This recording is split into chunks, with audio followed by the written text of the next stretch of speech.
Blood tastes like copper and fear. I learned that tonight when Derek's fist connected with my mouth for the third time. Now I'm sitting in the emergency room at Mercy Hospital, pressing an ice pack against my swollen face while trying to remember how to breathe without my ribs screaming. The intake nurse barely looked at me when I said I fell down the stairs. She's heard it before. I saw it in her eyes. That mixture of pity and frustration that makes my stomach twist. She wrote something on my chart and told me to wait. I've been waiting 23 minutes. I know because I've been watching the clock above the reception desk, counting seconds, trying to focus on anything except the throbbing pain radiating through my entire body. My left arm is purple from wrist to elbow. Tomorrow, it'll be darker. Tomorrow, I'll need long sleeves again. The ER is chaos tonight. October rain brought accidents. Apparently, 2 ambulances arrived since I got here. Sirens wailing, paramedics shouting medical jargon I don't understand despite being a teacher. I should probably know more about anatomy. Then again, I shouldn't need to know which bones break easiest. Emma Foster. I stand too quickly. Pain explodes through my torso, and I have to grab the armrest to keep from falling. The nurse pretends not to notice. Exam room 4. Follow me. The hallway smells like antiseptic and bad coffee. We pass rooms with curtains drawn. Voices murmuring behind them. Someone is crying softly. Someone else is arguing with a doctor about insurance. Normal hospital sounds. Except none of this is normal. None of this should be happening. Exam room 4 is small and cold. The nurse takes my vitals without speaking. Blood pressure elevated. Pulse racing. Temperature normal. She writes everything down. The doctor will be in shortly. You'll need x-rays for those ribs. She leaves before I can respond. I sit on the paper-covered table, and it crinkles beneath me. The sound is too loud in the silence. I stare at my hands. My knuckles are scraped from when I tried to shield my face. It didn't work. I should call Sarah. My sister will be worried if I don't check in. We talk every few days, and she always asks the same question. Are you okay? I always lie and say yes. Tonight, the lie would be harder to sell. She'd hear it in my voice. She'd know. Rebecca from work texted me earlier asking if I wanted to grab dinner tomorrow.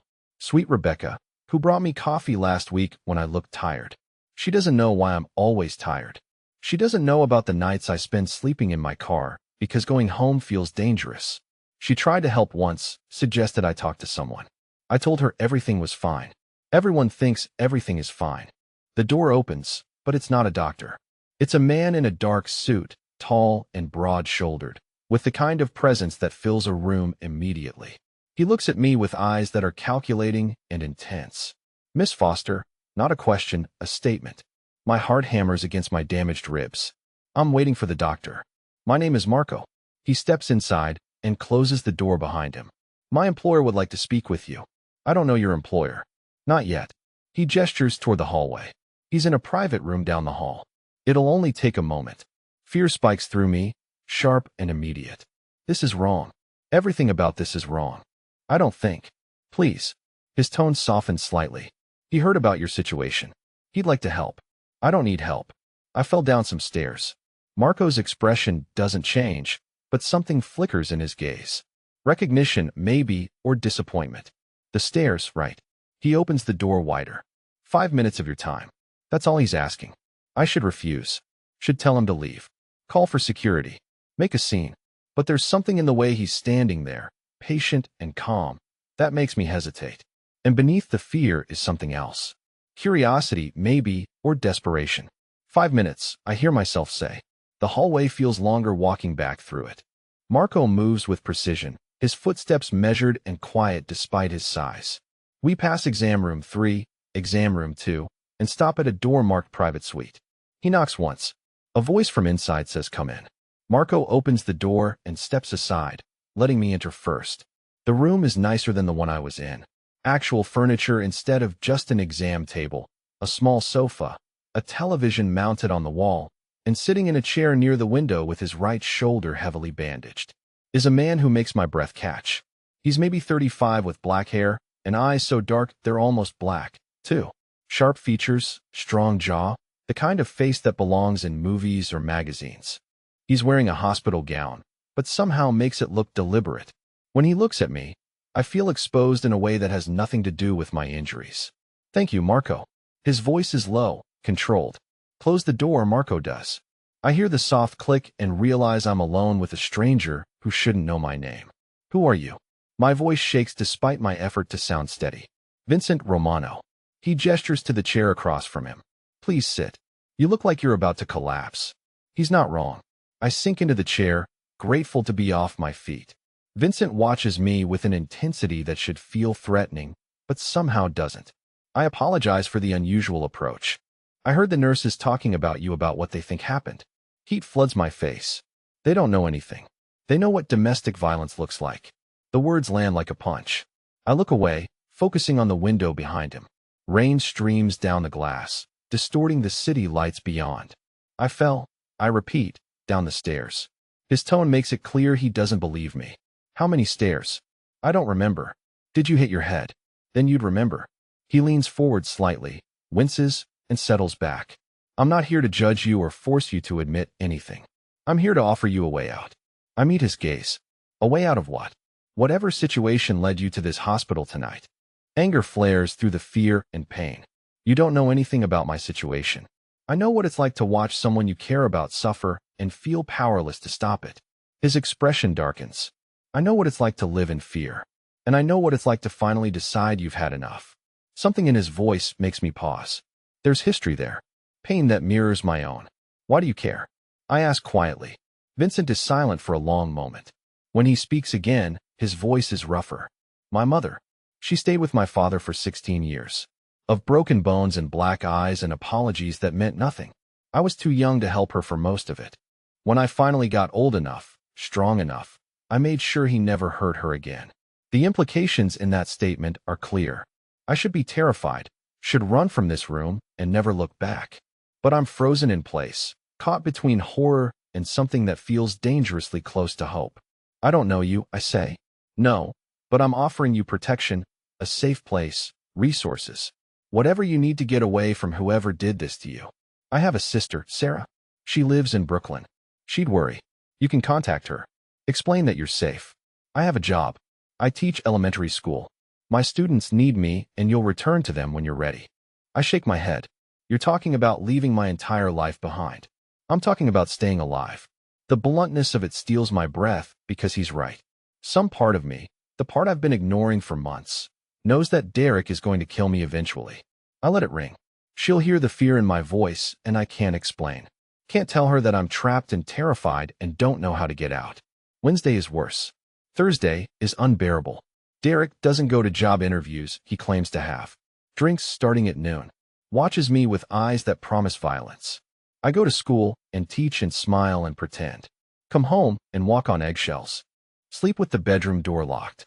On Thursday night, he decides he's had enough of pretending, too. I'm washing dishes when he comes into the kitchen. Already drunk. Already angry. Who is he? Who is who? Don't play dumb. The guy you're fucking, my heart stops. There's no one, Derek. I swear.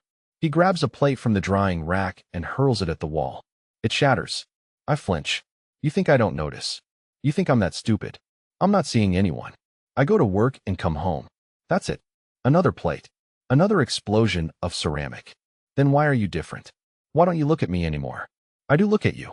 Look through me like I'm not even here. He's advancing now. I'm backing toward the hallway. Like you're waiting for something better. That's not true. Maybe I should remind you what you've got. His hand shoots out, grabs my arm. The same arm that's still bruised. Pain explodes up to my shoulder. I wrench free and run. Make it to the bathroom. Lock the door as his fist hammers against it. Open the door. Leave me alone. Open it, or I'll break it down. He means it. I can hear it in his voice. Can hear him testing the door frame. It won't hold. Old building. Cheap construction landlord who fixes nothing. My bag is on the bathroom counter. I dumped it there this morning. My phone is inside. I grab it with trembling fingers. The card is still there, tucked in the inner pocket where I put it 5 days ago and haven't looked at since. White, plain, a phone number that might mean nothing or might mean everything. I dial before I can talk myself out of it. Rings once, twice. A man answers on the third ring. Yes, this is Emma Foster. We met at the hospital. You gave me your number and said I remember. Vincent's voice is calm, controlled. What's happening? Derek kicks the door. The frame splinters slightly. I let out a sound that might be a sob. Where are you? Vincent asks. My apartment. He's trying to break down the door. Give me the address. Somehow I remember it despite the terror making my thoughts scatter. We're coming. 15 minutes. Can you stay safe that long? I don't know. Emma, his voice changes. Becomes urgent. Listen to me. Move anything heavy you can in front of that door. Buy yourself time. We're already moving. I can hear it. Voices in the background. Orders being given. An engine starting. I'm scared, I whisper. I know. Hold on. The line stays open. I can hear him talking to someone. Marco, I think, giving directions, telling someone to move faster. Derek hits the door again. Wood cracks. He's going to get through. I shove the laundry hamper against the door, then the small bathroom cabinet. It won't hold long, but it might give me minutes. Emma. Vincent's voice. Still here. 8 minutes. Can you hear sirens? I listen. Nothing yet. Just Derek cursing and hammering on the door. No sirens. There won't be. We're not police. That should terrify me. Should send up red flags and warning signals. But all I feel is relief. Time stretches. Each second lasting hours. Derek's assault on the door becoming more violent. Wood splintering. The lock bending. Then suddenly silence. I hold my breath. Listen. Voices. New ones. Authoritative. Step back from the door. Marco. I recognize his voice from the hospital. Now, who the hell are you, Derek? Slurring, confused. Someone who's going to give you a choice. You can walk out of here on your own, or we can carry you. Your decision. This is my apartment. You can't. The sound of a scuffle. Derek shouting. Then nothing. A knock on the bathroom door. Gentle. It's Marco. You can open up now. I move the hamper, the cabinet. My hands are shaking so badly I can barely turn the lock. The door opens and Marco is there looking exactly as I remember. Calm, professional. Behind him, the apartment is empty except for broken dishes and overturned furniture. Where is he? Being secured. Romano is downstairs. He'd like to speak with you.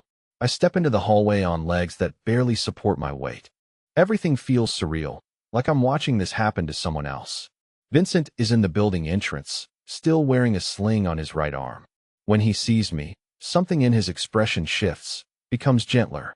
Are you hurt? Can't speak. Get whatever you need from the apartment. You're not staying here tonight. Somewhere safe. Somewhere he can't find you. Vincent looks at Marco. Help her pack. 5 minutes. Marco escorts me back upstairs. I move through the apartment like a ghost, grabbing clothes, toiletries, my laptop. Everything fits in one bag. My entire life reduced to essentials. Downstairs, a black SUV idles at the curb. Vincent opens the back door for me. I climb in, clutching my bag. The city passes outside the windows. I watch without really seeing. We drive for 20 minutes, maybe more. The neighborhoods improve. Buildings get taller, cleaner, more expensive. We stop in front of a high-rise in Upper Manhattan. Vincent guides me through a marble lobby to an elevator that requires a keycard. We ride to the top floor. The doors open directly into what can only be described as a penthouse. Floor-to-ceiling windows overlook Central Park. The furniture looks expensive but comfortable. Nothing like Derek's grimy apartment with its peeling paint and broken appliances. This is your home. I look around at the space that's probably worth more than I'll make in my lifetime. This is where I live. Where we live. You're staying in the guest room. He shows me down a hallway to a bedroom that's larger than Derek's entire apartment. Private bathroom, walk-in closet, another set of windows with a view that takes my breath away. Get some rest. We'll talk in the morning. He turns to leave, then pauses. Emma, there are locks on the doors. Use them if it makes you feel safer. After he's gone, I sit on the bed and try to process what just happened. 6 hours ago, I was trapped in a bathroom, certain I was going to die. Now I'm in a penthouse with a stranger who saved my life. A dangerous stranger, based on the efficiency with which his people handled Derek. But I'm alive. For the first time in months, I feel safe. Morning comes with the scent of coffee and something that smells like actual food, not the instant meals Derek preferred. I find Vincent in the kitchen, standing at a massive island, reading something on his phone. He's wearing dark jeans and a sweater that emphasizes the breadth of his shoulders. Without the hospital gown, he looks even more imposing. Sleep well. I nod, though it's a lie. I spent most of the night staring at the ceiling, waiting for Derek to kick down the door. Coffee. He pours me a mug without asking how I take it. Black, which is perfect. There's a plate of what looks like eggs Benedict on the counter. Eat. You're too thin. I take a bite. It's the best thing I've tasted in months. Where's Derek? Vincent sets down his phone. Being held. Until we decide what to do with him. Held where? Somewhere secure. That's all you need to know. The casual way he says it should alarm me. It should send me running. Instead, I take another bite of eggs. What happens now? Vincent studies me over his coffee.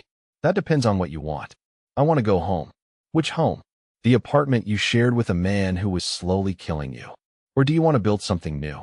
The question hangs between us. I think about going back to the cracked walls and broken furniture. To walking on eggshells and hiding bruises. To the slow erosion of everything I used to be. I want something new. Good. We start today. The next weeks blur together. Vincent gives me space, but not too much. Enough to breathe, but not enough to disappear back into old patterns. He arranges for a therapist, Dr. Price, who specializes in trauma and doesn't accept Vincent's money directly, though I suspect he's paying her somehow. The sessions are brutal. Dr. Price doesn't let me hide behind polite lies or minimize what happened. She makes me say the words. Domestic violence. Abuse. Victim. She also makes me say other words. Survivor. Strong. Worthy. Vincent keeps his distance during those first weeks. Polite, but not intrusive. He works from home most days, spending hours on phone calls in a language that might be Italian. Men come to the apartment regularly. Serious-looking men in expensive suits who nod respectfully when they see me, but don't linger. I'm curious about Vincent's business, but I don't ask. Some things are better left unknown. After a month, Dr. Price suggests I might be ready to return to work. The thought terrifies and excites me in equal measure. My students. I miss them desperately. Vincent arranges for discreet security. 2 guards who pose as substitute teachers. Always nearby, but never obvious. Returning to PS 47 feels like stepping back into my old life. Except I'm not the same person who left. I'm stronger. More present. The fear is still there, but it no longer controls me. Rebecca hugs me when I walk into the teacher's lounge. Emma. Oh my God, I was so worried. We all were. I'm okay now. Thank you for not giving up on me, even when I pushed you away. You're my friend. I wasn't going anywhere. She pulls back to look at me. You seem different. Different how? Stronger, I guess. Happier. A lot has changed. I'll explain over coffee sometime. I'm holding you to that. My students are excited to have me back. 23 third graders with so much energy and enthusiasm. It's overwhelming in the best way. During lunch break, my phone buzzes with a text from Vincent. How's the first day back? Better than expected, I reply. Good. Dinner tonight. Not a question. I find myself smiling as I type back. Okay.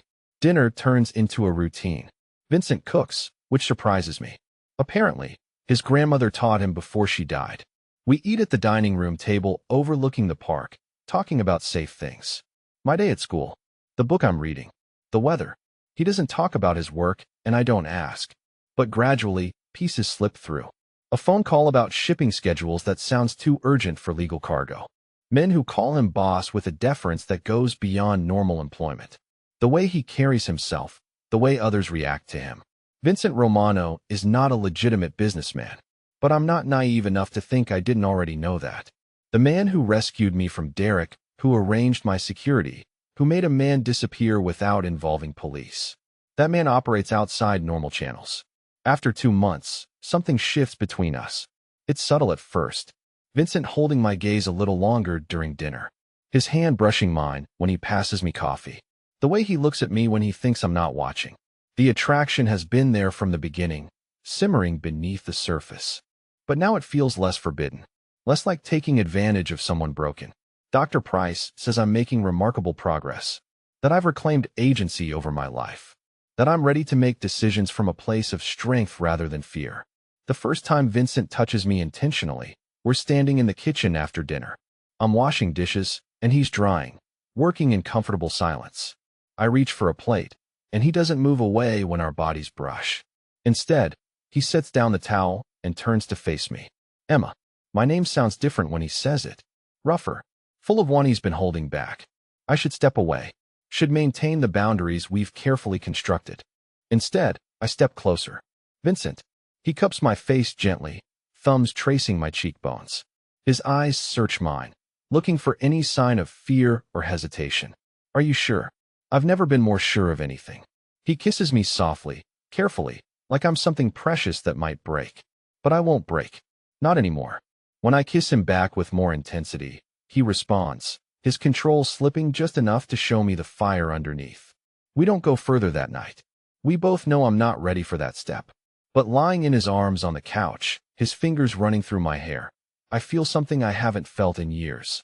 Hope. Over the following weeks, our relationship deepens.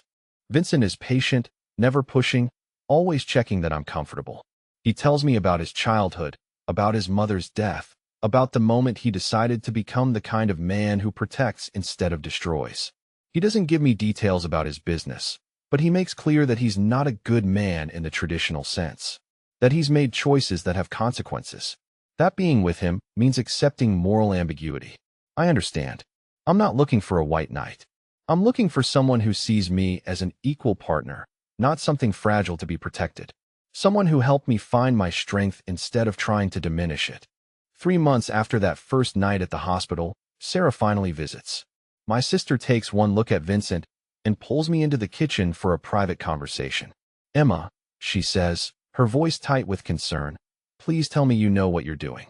I know exactly what I'm doing. He's connected to organized crime, isn't he? I don't know the details. But yes, probably. Oh, Emma. She sits heavily at the kitchen table. After Derek, don't you think you deserve someone normal? Someone safe. Derek was normal. He had a regular job and a clean record, and everyone thought he was a nice guy. Look how that turned out. But this, she gestures toward the living room where Vincent is waiting. This is dangerous in a completely different way. Maybe, but it's also honest. Vincent has never lied to me about who he is. He's never tried to control me or make me smaller. He saved my life, Mag. He gave me resources to heal. He's helping me become stronger. But at what cost? I don't know yet. But I'm choosing this. Eyes open, heart willing. She wants to argue more. I see it in her face. But the waitress arrives, and we order sandwiches.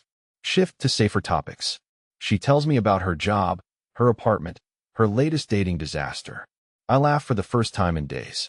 We're halfway through lunch when everything goes wrong. The front window explodes inward. Glass shrapnel everywhere. Someone screams. Marco is moving before I process what's happening, throwing me to the floor, his body covering mine. Gunfire. Rapid controlled bursts. I can't see anything except Marco's back.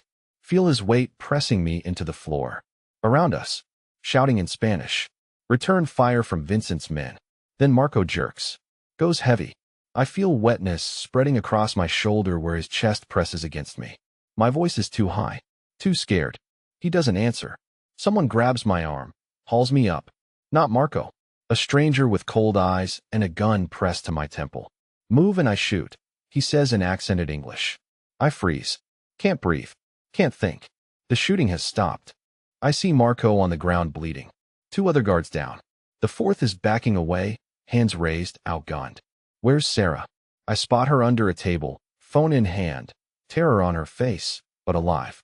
Relief crashes through me. The man holding me says something in Spanish to his companions. They laugh.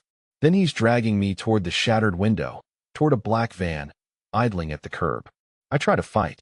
Use techniques Vincent taught me, but the gun at my head makes every movement a calculated risk. He shoves me into the van, and everything goes dark as someone pulls a bag over my head. The van moves. I count turns trying to maintain orientation. Left, right, straight for what feels like 10 minutes. Right again. My training with Vincent surfaces through the panic. Observe. Remember, survive. They remove the hood in what smells like an abandoned warehouse. Concrete floor, rusted metal walls, minimal lighting, industrial area, probably Queens based on the drive time. There are 6 of them. I count, all armed, all watching me with varying degrees of interest. The leader steps forward, older, maybe 50, with a scar running from his temple to his jaw. You are Vincent Romano's woman. Carlos Mendoza, Cartel Dello. He circles me slowly. Your man has something I want. Port access territory. He refuses to negotiate. So now we negotiate differently. He won't give you anything because you took me. Mendoza smiles. We'll see. One of his men sets up a camera. Mendoza pulls me to my feet, positions me in frame. When I try to resist, someone hits me hard. My vision whites out. Blood fills my mouth. Look at the camera. Mendoza orders. Glare into the lens with all the hatred I can summon. Mendoza films for 30 seconds, then nods. The camera stops. Send it. Let Romano see what we have. They tie me to a chair. After that, industrial zip ties that cut into my wrists. My face throbs where I was hit. I can feel my lips swelling. Taste blood. I force myself to focus through the pain. 6 men, 2 exits I can see, 1 loading dock door, 1 regular door. Guards rotate every hour. They speak Spanish, assuming I don't understand, but I catch enough. Vincent has 6 hours to respond to their demands. After that, they start sending pieces of me. Dr. Price's voice echoes in my head. Techniques for managing panic. Breathe in for 4. Hold for 4. Out for 4. I do it again and again until my heart rate slows from crisis to just terrified. Time passes in a blur. I don't know how long. Could be 2 hours. Could be 5. The warehouse is cold. My body aches, but I stay focused. Stay alert. Watch for opportunities. Then I hear it. Distant. The sound of vehicles approaching fast. Mendoza hears it, too. He's on his feet, barking orders. His men move to positions, weapons ready. The loading dock door explodes inward. I scream reflexively. Can't help it. Smoke fills the space. Gunfire erupts from every direction. I can't see anything. Can't do anything except press myself as flat as possible in the chair, trying to become small, invisible, anything to avoid the bullets flying past. The shooting is deafening. Organized chaos. Vincent's men moving like a military unit. Mendoza's men falling back. Outmatched. A figure emerges from the smoke. Vincent moving with lethal precision. Weapon raised. Face a mask of cold fury I've never seen before. Our eyes meet. Relief crashes through his expression for 1 second before it hardens again. He's still in battle mode. He reaches me, cuts the zip ties with a knife, pulls me up. Are you hit? No, just bruised. Can you walk? Stay behind me. Don't look, but I do look. Bodies everywhere. Blood spreading across concrete. Mendoza trying to crawl toward an exit. Vincent leaves me with one of his men and crosses to Mendoza. Puts a bullet in his head without hesitation. Execution final. Then he's back, pulling me toward the exit. Outside, 3 SUVs wait. Marco is there, bandaged but alive, directing operations. I nearly sob with relief. Vincent pushes me into the back seat, climbs in after. The vehicle moves before the door closes. Hospital, he barks to the driver. I'm okay, I protest. You're bleeding and bruised. Hospital. At the hospital, Vincent hovers while doctors examine me. Bruised ribs, split lip, rope burns on my wrists, but nothing broken. Nothing permanent. The doctor gives me pain medication and discharge instructions. Vincent doesn't speak during the ride home. His jaw is tight, hands clenched. When we get to the penthouse, he pours himself 3 fingers of whiskey and drinks it in 1 swallow. I'm sorry, he says finally. This shouldn't have happened. It's not your fault. It's entirely my fault. Being with me made you a target. That's the cost of this life, Emma. People use the ones we care about as weapons against us. I knew this could happen. Should have prepared better. Vincent. I cross the room to where he's standing by the windows. Look at me. He does, reluctantly. I chose this. I chose you. Knowing the risks. But knowing and experiencing are different things. Now you know what it really means. To be with someone like me. Are you asking me to leave? I'm telling you that you can. No judgment, no consequences. Marco will arrange protection, a new identity if you want. A chance to disappear completely. I think about it. About returning to my quiet teacher's life. About safety and normalcy and never again having guns pointed at my head. About Vincent's face when he found me in that warehouse. About the way he's holding himself now, braced for me to walk away. I'm not going anywhere. You should. I know I should. But I'm not. I love you, Vincent. The words hang in the air between us. I hadn't planned to say them. Hadn't even fully admitted them to myself. But they're true. Vincent sets down his glass and crosses to me. Says them back against my hair. I love you too. That's what makes this so dangerous. The next morning, Vincent is different. More attentive, but also more distant. He increases my security detail. Insists on knowing my schedule at all times. Assigns men to watch the school. I let him, understanding that he needs to feel in control after yesterday's chaos. But I also know we need to talk about the future. About what kind of life we want to build together. The conversation comes that evening over dinner. Vincent has been quiet all day, working from his home office with the door closed. When he emerges for dinner, his expression is carefully neutral. "We need to discuss your safety," he says over pasta that neither of us is really eating. I'm listening. The cartel will try again. Different approach, but they'll try. Mendoza had backers, people who want access to my territory. Your kidnapping was just the opening move. So what do you suggest? Vincent is quiet for a long moment. I think you should go away for a while. Until this is resolved. Where? Somewhere safe. I have a property upstate. Secure, private. You could continue teaching remotely. For how long? However long it takes. Weeks, months. I can't live in hiding, Vincent. That's not living. It's surviving. There's a difference. I understand that. But I need to know you're safe while I handle this. And if I refuse, then I'll respect your decision. But I'll also assign enough security to ensure your safety. Which means armed guards following me everywhere. Disrupting my work, my students' education. Probably. We eat in silence for several minutes. Finally, I set down my fork. There's another option. Vincent looks up. I want to learn. Really learn.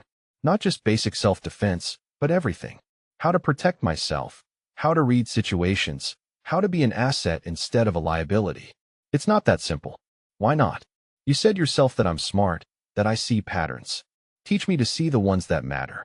Help me understand your world so I can navigate it safely. Vincent studies my face. What you're asking for isn't just training. It's transformation. Once you cross that line, once you really understand what I do, there's no going back to innocence. I've already crossed it. The moment I chose you, I chose this life. I just want to be good at it.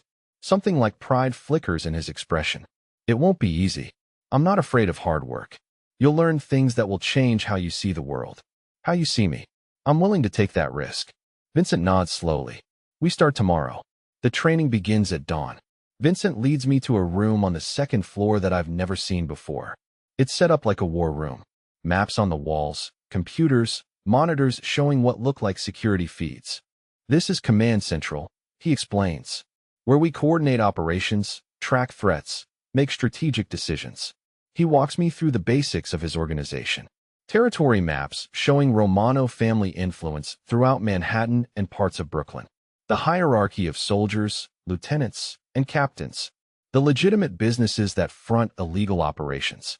The complex relationships with other families, both allied and hostile. It's overwhelming at first. The scope of it, the intricate web of loyalties and rivalries that govern this hidden world. But gradually, patterns emerge. I start to see the logic behind decisions that seemed arbitrary, the careful balance of power that keeps the peace. Vincent is a patient teacher. He answers my questions without judgment, explains concepts I don't understand, gives me books to read on strategy and negotiation. He also continues my physical training.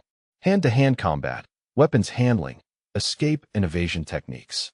My body learns to move differently, to be ready for threat at any moment. Dr. Price watches this transformation with concern. She worries that I'm trading one form of control for another, that Vincent is shaping me into someone who serves his needs. But when I explain to her that this feels like empowerment rather than subjugation, that I'm choosing to become stronger rather than being forced to become smaller, she begins to understand. After 6 weeks of intensive education, Vincent takes me to my first business meeting. 5 of his captains are gathered around the dining table, discussing a territorial dispute with a Russian crew moving in on their drug distribution network. I sit quietly, observing, taking mental notes on personalities and power dynamics. But when they reach an impasse about how to respond, I see the solution they're missing. What if you approach the Russians not as competitors, but as potential partners? I suggest. They need distribution channels, you need suppliers. Structure a deal that gives them what they want while maintaining your control of street-level operations. The room goes quiet. The men exchange glances. Then Dominic, the oldest and most traditional of Vincent's captains, nods slowly. Could work. Gives us leverage without starting a war. They implement my suggestion. The meeting concludes successfully. Afterward, Dominic approaches me privately. You got a head for this, Mrs. Foster. Welcome to the family. Not Mrs. Romano yet. I correct. But the acceptance means something. 6 months after the kidnapping, Vincent asks me to marry him. Not with flowers and romantic speeches, but sitting in his office late one night, both of us exhausted from a particularly complex negotiation with the city's Port Authority. I want to make this official, he says without preamble. Us, I mean. Legal marriage, shared assets, next of kin status. All of it. Very romantic, I say, but I'm smiling. Romance is a luxury I can't afford. But partnership, commitment, building something lasting together. That I can offer. Yes. I don't need time to think about it. Don't need grand gestures or perfect proposals. I need what Vincent is offering. A true partnership between equals. Yes to all of it. We marry 3 weeks later in a small ceremony at a vineyard upstate. Just family, Vincent's inner circle. Sarah, who has finally accepted that this is my choice even if she doesn't understand it. No white dress, no traditional vows. Just promises we mean to keep. The reception is elegant but understated. No mob movie cliches, just good food and wine and people celebrating our commitment. During our first dance, Vincent pulls me close and whispers in my ear. No regrets. None, I whisper back. You gave me my life back. But more than that, you gave me a life worth living. We honeymoon at his private estate in Tuscany. 2 weeks of peace, no business calls, no security concerns, just us learning to be married. We make love under stars that seem closer than they do in the city. We talk about the future, about children someday, about growing old together in defiance of all the odds stacked against us. When we return to New York, I'm no longer just Vincent's woman. I'm Mrs. Romano, with all the respect and responsibility that name carries. The transition isn't seamless. Some of the older generation resist taking orders from someone they see as an outsider. But Vincent makes clear that his confidence in me is absolute. And gradually, the organization accepts what I bring to the table. I develop my own network within the family structure. Trusted contacts who report directly to me. Financial operations that I oversee. Strategic decisions that require my input. I keep teaching because it grounds me, reminds me of who I was before all this. But I'm no longer pretending to be someone I'm not. My students' parents might not know that Mrs. Romano is married to the most powerful crime boss in Manhattan, but they sense something different about me. A confidence that wasn't there before. Authority that comes from within. Vincent and I settle into our new normal. Business dinners where I contribute as an equal partner. Quiet evenings at home where we can just be a married couple. The constant awareness of danger balanced by the security of knowing we can handle whatever comes. The threats don't disappear. They never will. But we face them together, two people who chose each other despite all the reasons we shouldn't have. Who built something real in the middle of a world that values power over love. 6 months into our marriage, I'm reviewing financial records when I notice discrepancies in several accounts. Small amounts, carefully hidden, but following a pattern that suggests systematic embezzlement. I bring the findings to Vincent, spreading the documents across his desk. Someone's skimming, I tell him. Multiple accounts, coordinated timing. Maybe 200,000 over the past year. Vincent reviews my analysis with growing anger. Who has access to these accounts? Michael Torino, one of your financial managers. Vincent pulls out his phone. Marco, I need you to bring Torino in quietly. Don't tell him why. After he hangs up, he looks at me with something I recognize as pride. You have a gift for this. For finding thieves, for seeing patterns others miss. For thinking strategically. He closes the laptop. I could use that skill if you're interested. In what exactly? Learning how the organization actually works. Not just the violence you've witnessed, but the business side. We're not all guns and intimidation. Most of what we do is logistics, finance, negotiations. The offer doesn't surprise me anymore. I've proven myself capable, trustworthy. Vincent wants true partnership in all aspects of his life. And if I'm being honest, I want it too. We spend the next several hours planning how to restructure our financial oversight to prevent future theft. It's complex work, requiring careful analysis and strategic thinking. Exactly the kind of challenge I've discovered I excel at.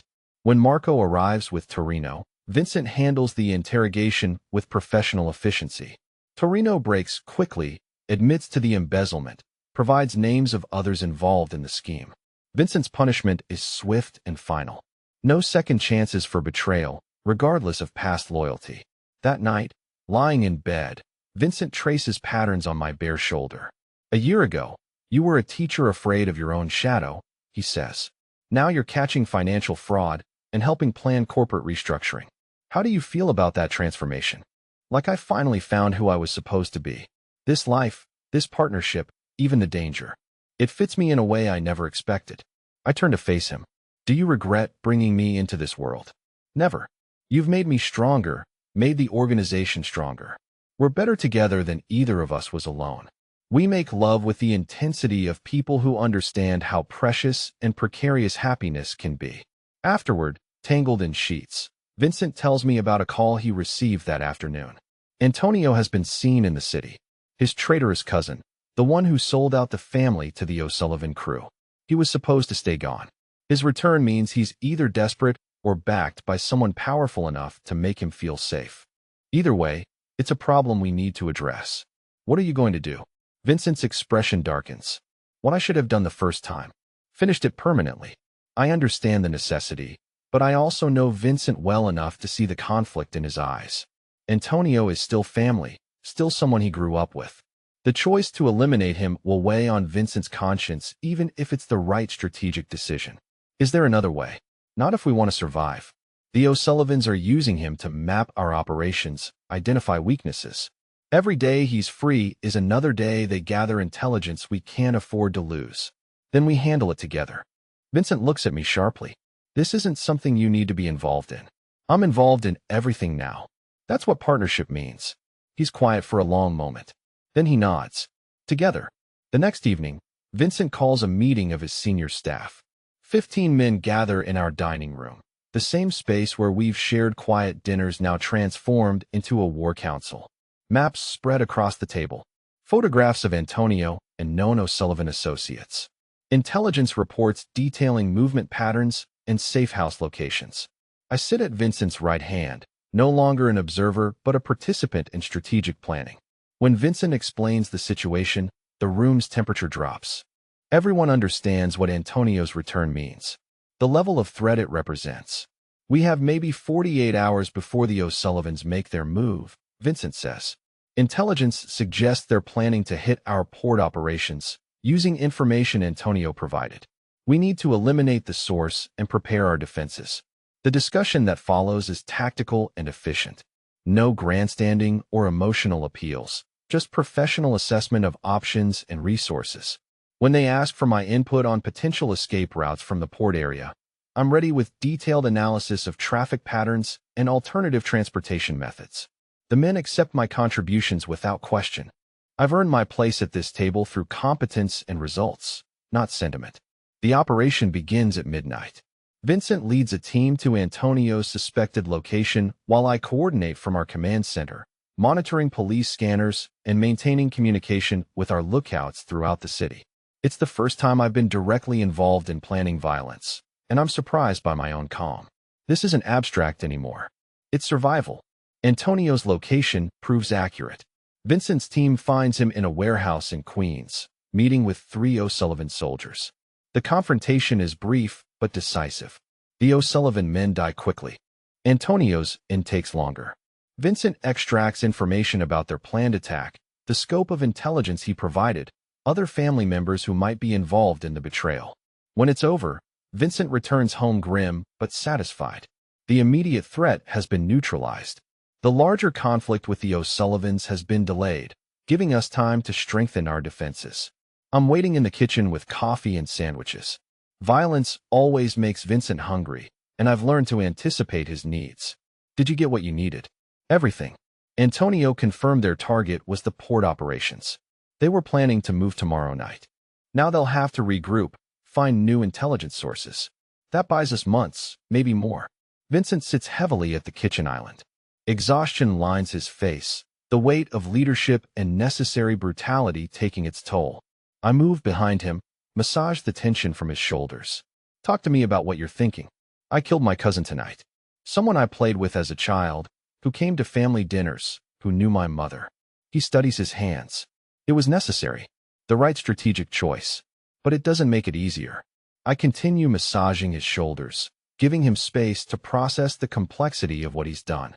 Leadership in this world requires making impossible choices, bearing the weight of decisions that serve the greater good at the cost of personal relationships. Do you regret it? No. I regret that it was necessary. But given the circumstances, I'd make the same choice again. That's what separates you from your father, I say quietly. Your ability to feel the weight of these decisions while still making them when required. Vincent leans into my touch. How did you become so wise about things you've never experienced? I had a good teacher. Someone who showed me that strength and conscience aren't mutually exclusive. We go to bed at dawn, exhausted but secure in the knowledge that our world is stable for now. In the morning, there will be more challenges, more threats to assess and neutralize. But we'll face them together, partners in everything that matters. The next months pass in a blur of organizational growth and consolidation. With the O'Sullivan threat neutralized, we focus on expanding our legitimate business interests while streamlining illegal operations. I take on increasing responsibility for financial oversight and strategic planning. Vincent handles enforcement and external relations. Our division of labor plays to our respective strengths while ensuring neither of us becomes a single point of failure. My teaching position provides perfect cover for money laundering operations through the school's various fundraising activities. Art auctions, charity drives, parent donations. All filtered through my careful accounting into clean investment funds that support our growing real estate portfolio. Dr. Price notices the change in me during our now monthly sessions. More confident, more purposeful, more integrated. She expresses concern about the moral compromises I'm making, but she also acknowledges that I've never seemed more authentically myself. The trauma that brought me to Vincent has been transformed into strength. The fear that once paralyzed me now sharpens my strategic thinking. Sarah visits less frequently, still uncomfortable with my choices, but unable to deny my obvious happiness. She brings her new boyfriend to dinner one evening. A perfectly nice accountant who spends the meal trying not to stare at the obvious security measures throughout the penthouse. After they leave, Vincent and I laugh about the man's barely concealed terror. He kept looking at you like you might pull out a gun and shoot him for using the wrong fork, I tease. Vincent grins. Maybe I should have. The poor guy was shaking so hard, he could barely eat. But he was polite to you, which counts for something. Sarah's happiness counts for more. She deserves someone who treats her well, even if he is terrified of her sister's husband. These moments of normalcy matter. They remind us that beneath the strategic planning and territorial negotiations, we're still just two people who chose to build a life together. 1 year after our marriage, Vincent surprises me with a weekend trip to the Hamptons. No business meetings, no security briefings, just 3 days of privacy in a house overlooking the ocean. We walk on the beach at sunset, talking about dreams and plans that extend beyond the immediate demands of organizational management. Vincent wants children someday. So do I. We discuss the challenges of raising a family in our world, the security concerns and moral complexities that would come with bringing innocent lives into our reality. It's not an easy conversation, but it's an honest one. We decide to wait a few more years. To solidify our position, eliminate remaining threats, build the kind of stability that could support a family. Neither of us wants to raise children constantly looking over their shoulders. Our last night at the beach house, we make love with desperate intensity, as if we can hold on to this peaceful moment through physical connection. Afterward, Vincent holds me close and whispers promises about the future we'll build together. Back in the city, reality reasserts itself quickly. Marco briefs us on increased federal surveillance, new task force formations targeting organized crime families throughout the Northeast. The FBI is applying pressure, looking for weaknesses they can exploit to bring down major operations. Vincent takes this news with characteristic calm, but I can see the wheels turning as he calculates risks and countermeasures. We spend the following week reviewing our security protocols, identifying potential vulnerabilities in our communications and financial operations. My teaching position becomes even more valuable as cover. Elementary school teachers aren't typically targets of federal surveillance, which gives me freedom of movement that Vincent lacks. I become his eyes and ears in places where his presence would attract unwanted attention. The irony isn't lost on me. The same domestic violence that nearly destroyed me ultimately led me to a position where I'm helping build one of the most successful criminal enterprises in the city. Sometimes I wonder what my life would have looked like if I'd never met Derek. If I'd never ended up in that emergency room, never caught Vincent's attention. The path that led me here was paved with pain and trauma, but it also led me to partnership and purpose I never could have imagined. I don't romanticize what we do. People get hurt. Rules get broken. The system we operate outside of exists for good reasons. But I also see the protection we provide to our territory, the jobs we create, the justice we deliver when official channels fail. It's not simple moral territory, but it's ours. 2 years into our marriage, Vincent brings me deeper into the strategic heart of the organization. I attend meetings with other family heads, participate in negotiations that shape territorial boundaries throughout the tri-state area. The wives of other bosses initially treat me with polite suspicion. Women in this world traditionally play supportive rather than operational roles. But my contributions to successful negotiations earn their respect, if not their full acceptance. During one particularly complex multifamily summit, I propose a solution to a dock workers' strike that's been crippling port operations for all concerned parties. By suggesting we approach the union leadership not as adversaries, but as potential partners in a profit-sharing arrangement, I help broker a deal that ends the strike while increasing revenue for all families involved. After the meeting, Vincent and I walk through Little Italy toward our car.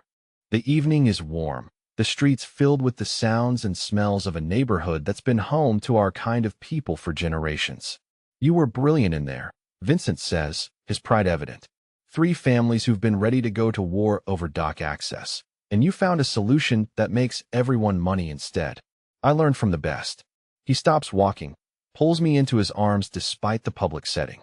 "Emma Romano," he says against my ear, "you're the best thing that ever happened to me." "Vincent Romano," I reply, "you saved my life." Then gave me a reason to live it fully. We kiss on the sidewalk like newlyweds, which in many ways we still are. Passers-by smile at our obvious affection, seeing just a successful couple enjoying the evening. They have no idea they're witnessing a moment of tenderness between 2 of the most dangerous people in the city. As we drive home through streets that belong to us in ways the NYPD will never fully understand, I reflect on the journey that brought me here. From victim to survivor to partner to architect of my own destiny. The woman Derek tried to destroy has become someone he never could have imagined. Someone strong enough to stand beside Vincent Romano as an equal. Someone who helped build an empire while never forgetting the classroom full of 3rd graders who remind me every day why protection and power matter. Our penthouse windows glow against the Manhattan skyline as we pull into the garage. Home to 2 people who chose each other against all odds and built something unbreakable in the process. Vincent takes my hand as we enter the elevator, his fingers interlaced with mine.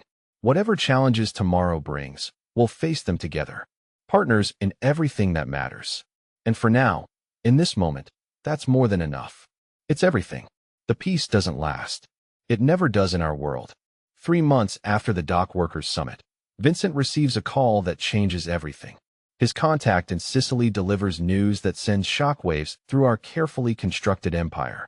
The Torino family, distant cousins with legitimate claims to Romano territory, are planning a return to New York after decades in exile.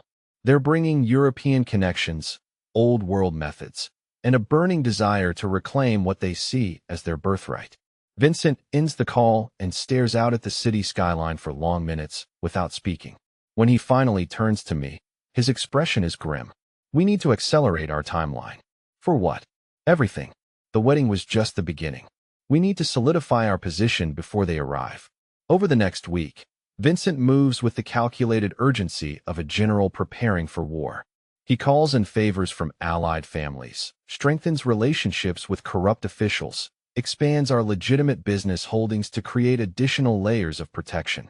I coordinate much of this from behind the scenes, using my position at the school to arrange seemingly innocent meetings between Vincent and city officials whose children happen to be in my class. Parent-teacher conferences become negotiations. School fundraisers become money laundering operations on a scale that would make the IRS dizzy if they knew where to look. But the most significant change is Vincent's decision to bring me fully into the operational side of the business. No more protecting me from the darker aspects of what we do. No more keeping me isolated in strategic planning while others handle enforcement. "Emma," he says one evening over dinner, "I need you to understand something. The Torinos won't just come after me. They'll come after everything I care about, everyone I've built this empire with. That includes you. More than anyone else, that includes you. I'm ready. Are you? Because what I'm about to ask you to do will cross lines you can't uncross. There's no going back to the teacher who just happened to marry a dangerous man. You'll become a dangerous woman in your own right. I've been a dangerous woman since the night I killed that man in our penthouse. I've just been pretending otherwise. Vincent nods slowly. Tomorrow night, we're meeting with the Castellano family. They control most of Brooklyn's drug distribution, but they've been having supply chain problems. Problems we can solve for the right price and the right guarantees. You'll be my co-negotiator. Not my wife who happens to be present, but my equal partner in making this deal. The Castellano meeting takes place in a private dining room at an upscale Italian restaurant in Bay Ridge. Vincent and I arrive together, dressed like the successful business couple we appear to be. But the weapons concealed beneath our evening wear tell a different story. I've practiced drawing my Glock from the specially modified holster sewn into my dress, can clear leather, and put rounds on target in under 2 seconds. Vincent wears his pistol in the classic shoulder holster, but I know he has at least 2 backup pieces and a knife that could kill silently if necessary. Dom Castellano is older than Vincent, maybe 60, with the kind of presence that commands respect through reputation rather than physical intimidation. He greets us warmly, but his eyes are calculating as they assess our partnership dynamic. "Mrs. Romano," he says, kissing my hand in the old-world style, "your reputation precedes you. I've heard you bring a unique perspective to negotiations." "I prefer to let results speak for themselves," I reply. "But I believe we have solutions to problems that benefit everyone involved." The dinner conversation is civilized, almost mundane. Discussion of legitimate businesses, shared acquaintances, the changing nature of the neighborhood. But underneath the surface, we're all evaluating each other, looking for advantages and weaknesses that could prove decisive if this partnership turns adversarial. When we finally get to business, the negotiation is complex and delicate. The Castellanos need reliable supply chains for their drug operations, but they're wary of becoming dependent on Romano connections. They want partnership, not subordination. I propose a structure that gives them the independence they crave while ensuring Romano interests are protected. A series of joint ventures that share risk and profit, with built-in escape clauses that allow either party to withdraw without triggering a war. Elegant, Dom says when I finish outlining the framework. Complex enough to discourage betrayal, simple enough to actually implement. You've been thinking about this for a while. Since the moment Vincent told me about your supply problems. I believe in thorough preparation. The deal we hammer out over the next 3 hours will reshape drug distribution throughout New York. More importantly, it creates an alliance that will be crucial when the Torinos make their move. Dom raises his wine glass in a toast. To profitable partnerships and mutual respect. We drink, but I notice Vincent's hand never strays far from his weapon. Trust is built slowly in our world, one successful transaction at a time. The drive home is quiet, both of us processing the evening's success and its implications. Vincent finally breaks the silence as we cross the Brooklyn Bridge. "You were perfect tonight. Not just good, perfect." You read Dom's concerns, anticipated his objections, gave him exactly what he needed to feel comfortable while securing everything we wanted. It felt right. Like this is what I was meant to do. Vincent reaches over and takes my hand.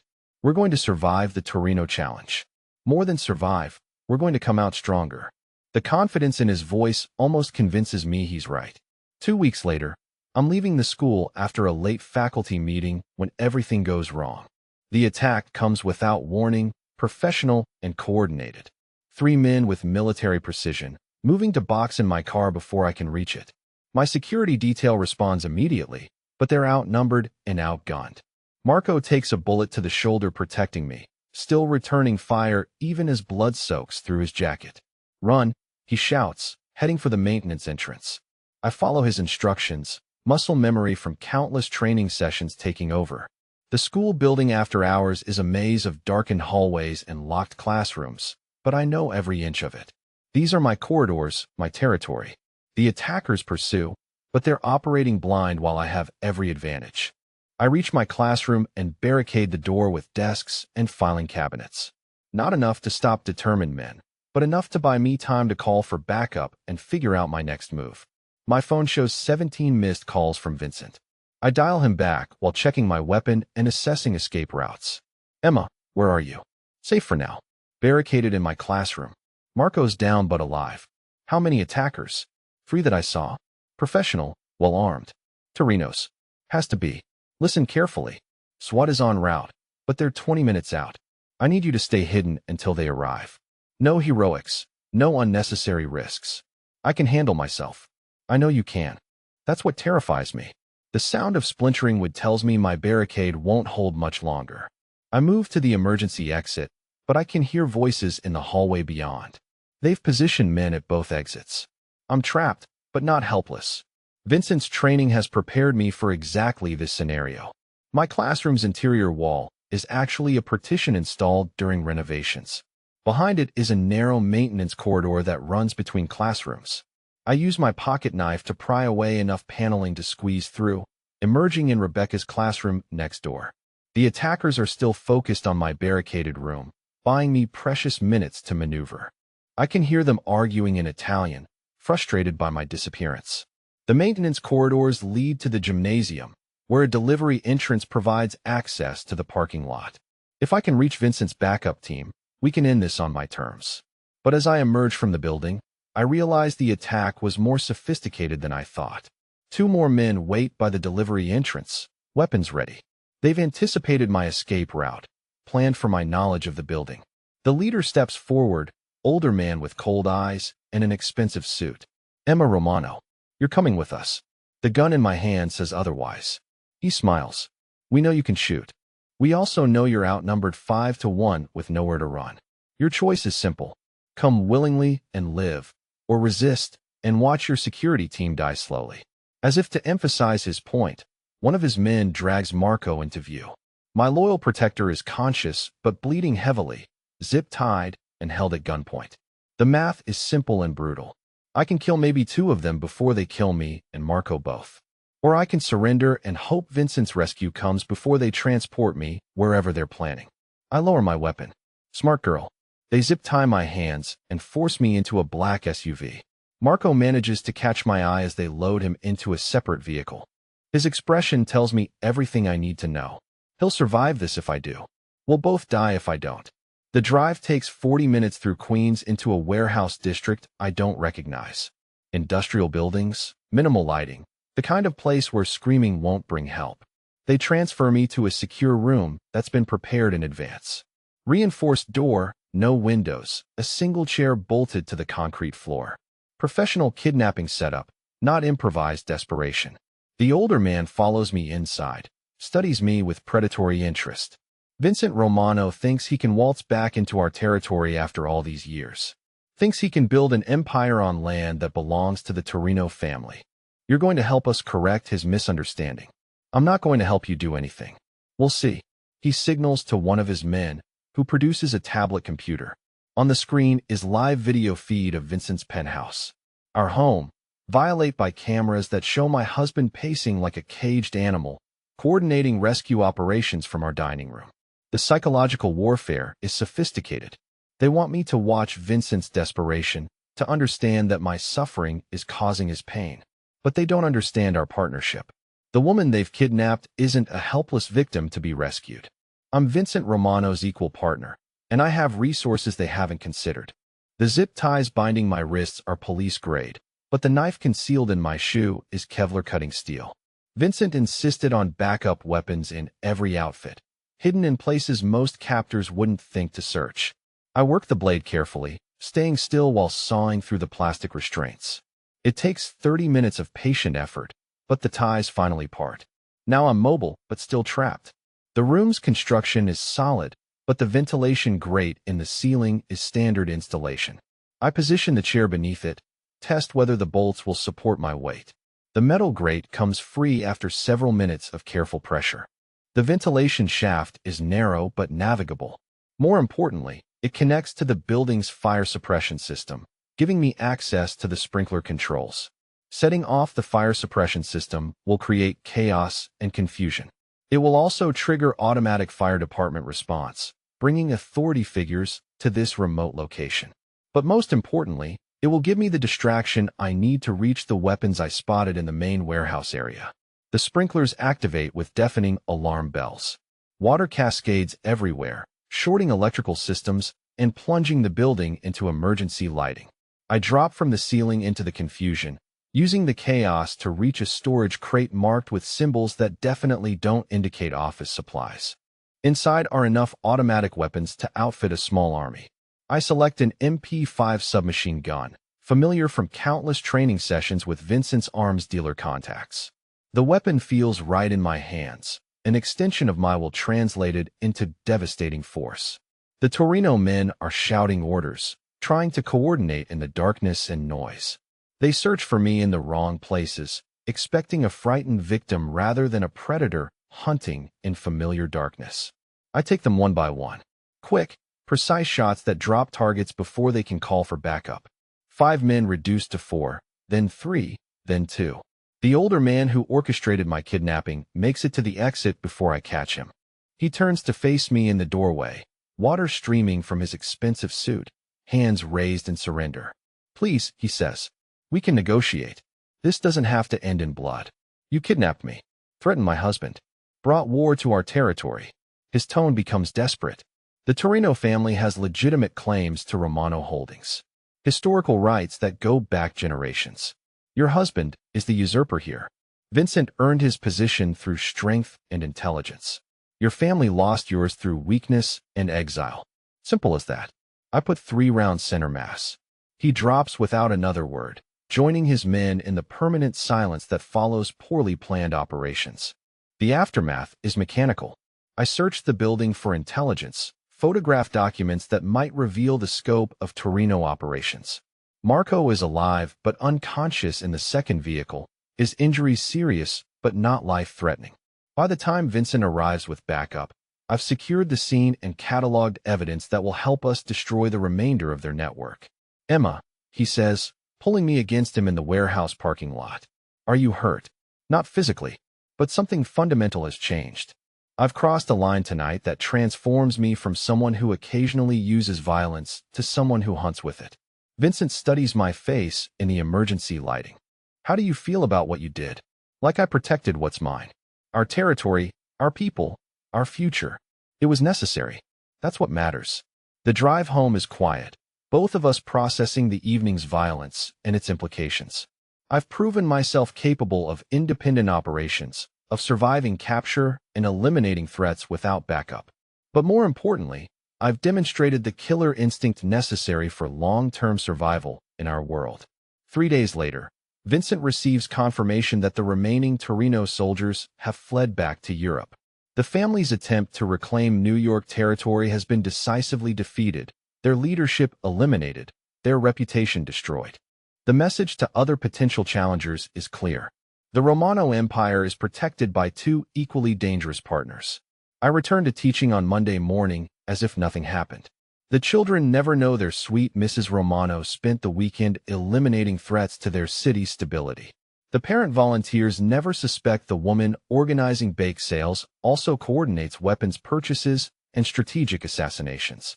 It's a strange double life, but one that works. The classroom keeps me grounded in the real world, reminds me that not everything operates according to violence and territory. But the Empire gives my life meaning beyond individual student achievements, lets me contribute to something larger and more lasting.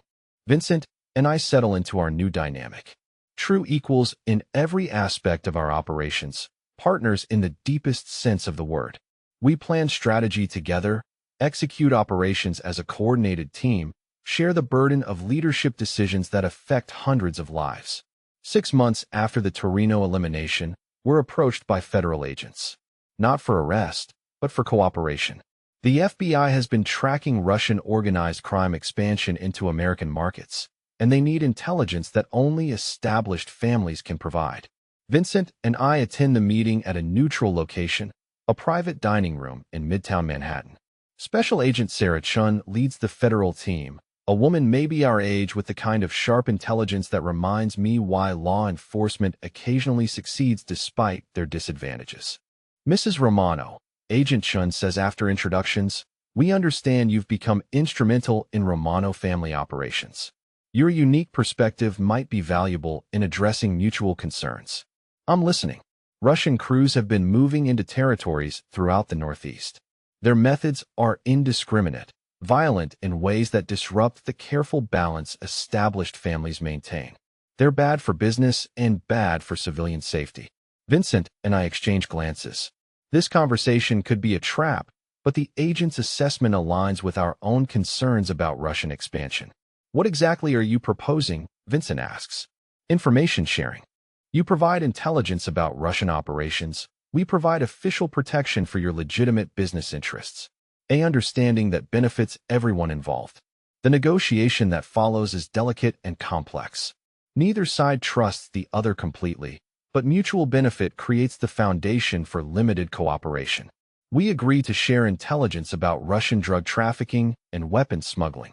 In return, the FBI agrees to focus their Romano family investigations on genuinely harmful activities while ignoring the victimless crimes that comprise most of our operations.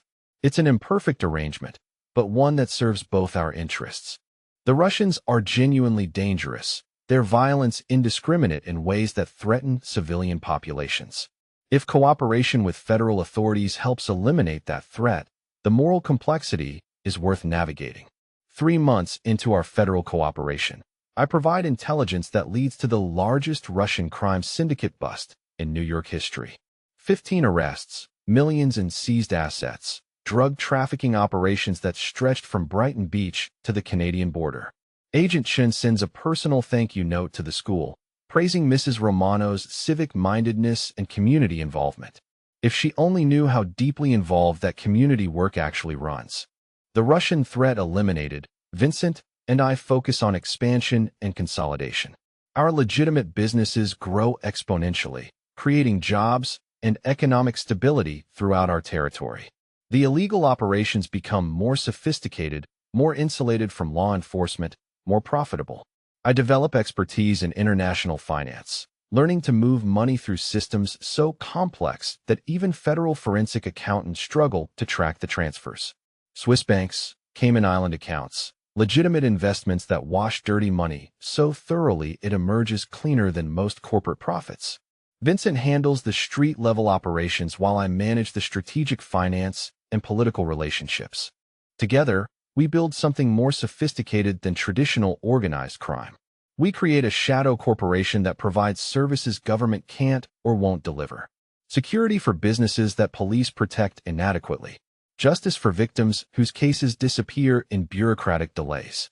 Economic opportunity in neighborhoods that legitimate businesses abandon. It's not legal, but it's functional.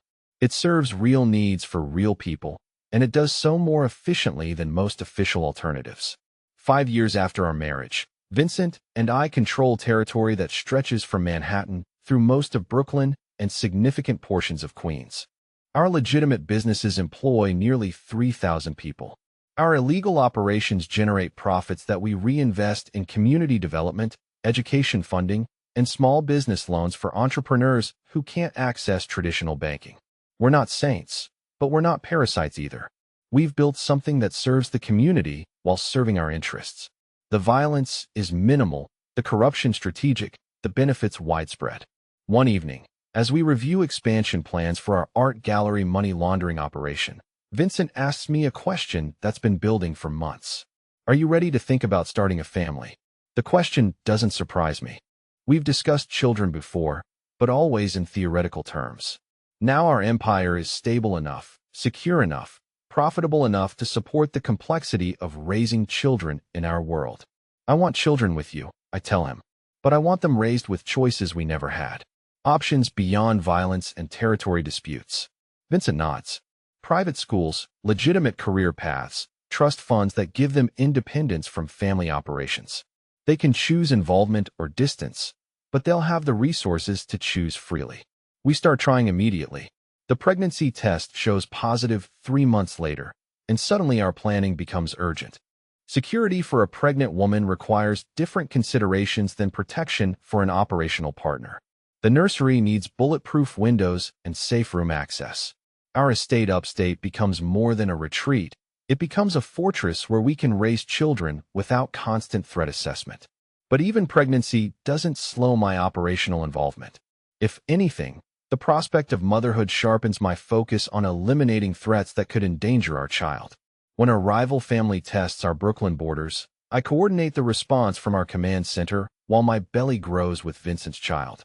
The baby arrives on a snowy December evening, born into wealth and power that most people can only imagine.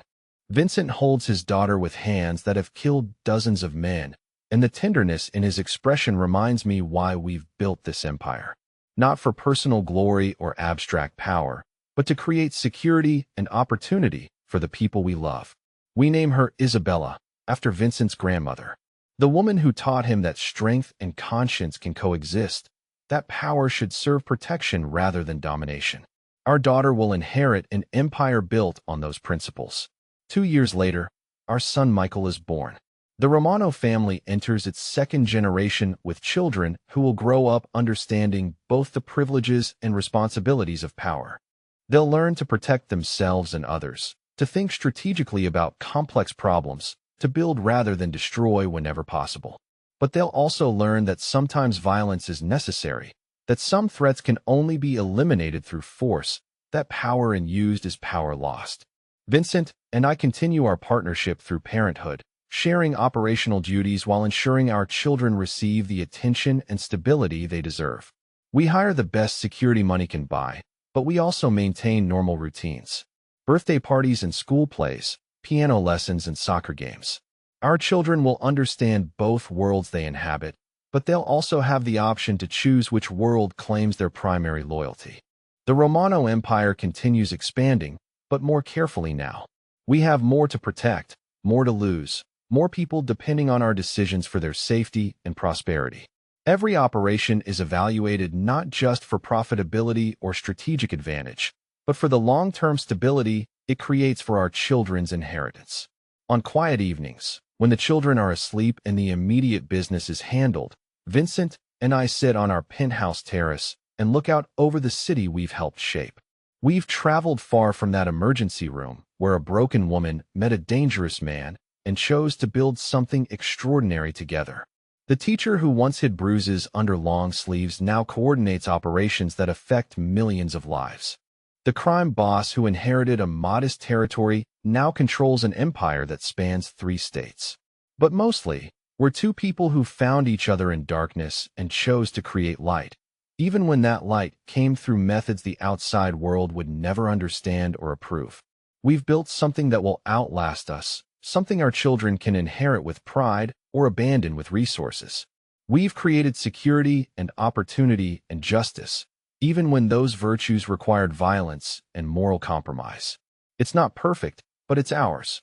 And as Vincent takes my hand on our terrace overlooking the city we've helped build and protect, I know that whatever challenges tomorrow brings, we'll face them together.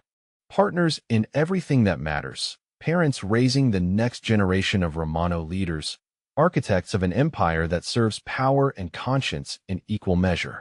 Our story isn't finished. It's just beginning the next chapter, with new voices and new choices and new possibilities for what power can become when it's wielded by people who understand that strength without purpose is just destruction waiting to happen. The city sparkles beneath us, full of people who sleep safely because of decisions we've made and prices we've paid and lines we've crossed in service of something larger than ourselves. Tomorrow will bring new challenges and new opportunities. But tonight, with our children safe in their beds and our empire secure in our hands, Vincent and I hold each other and plan for a future that honors both the darkness we've embraced and the light we've chosen to create from it. This is our world. This is our choice. This is our love story, written in power and blood, an unshakable partnership between 2 people who refused to let trauma define them and chose instead to define themselves through the empire they built together, one careful decision at a time.